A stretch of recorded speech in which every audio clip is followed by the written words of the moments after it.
کیا آپ کو علم ہے کہ لاہور کو لاہور کیوں کہا جاتا ہے؟ کہا جاتا ہے کہ پرانے زمانے میں ایک سلطان نے شادی کا ارادہ کیا تو اس نے تمام شہزادیوں کو جمع کر کے ان کو کچھ بیج دیے اور کہا کہ تم میں سے جو بھی 6 ماہ بعد گلاب کا پھول لے کر آئے گی وہی میری زوجہ اور سلطنت کی ملکہ ہوگی۔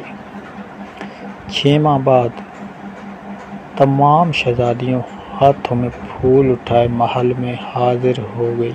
کچھ کے ہاتھ میں سرخ، کچھ کے ہاتھ میں پیلے، غرض ہر ایک کے ہاتھ میں الگ ہی رنگ کا پھول تھا سوائے ان میں سے ایک کے جس کے ہاتھ میں کوئی پھول نہیں تھا۔ بادشاہ نے اس سے دریافت کیا کہ تمہارے پھول کہاں ہیں؟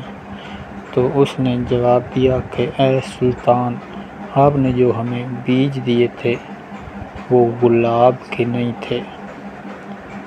سلطان کو شہزادی کا یہ جواب اور اس کی صداقت پسند آئی اور اس نے شادی کر کے اسے ملکہ سلطنت کے خطاب سے نوازا۔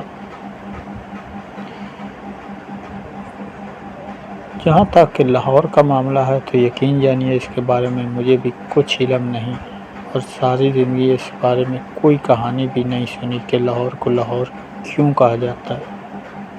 توجہ سے پڑھنے کا شکریہ۔ دعاؤں میں یاد رکھیے، اپنا خیال رکھیے۔ مسعود احمد کی اجازت دیجیے۔ چینل کو ضرور سبسکرائب کریں۔ اللہ حافظ۔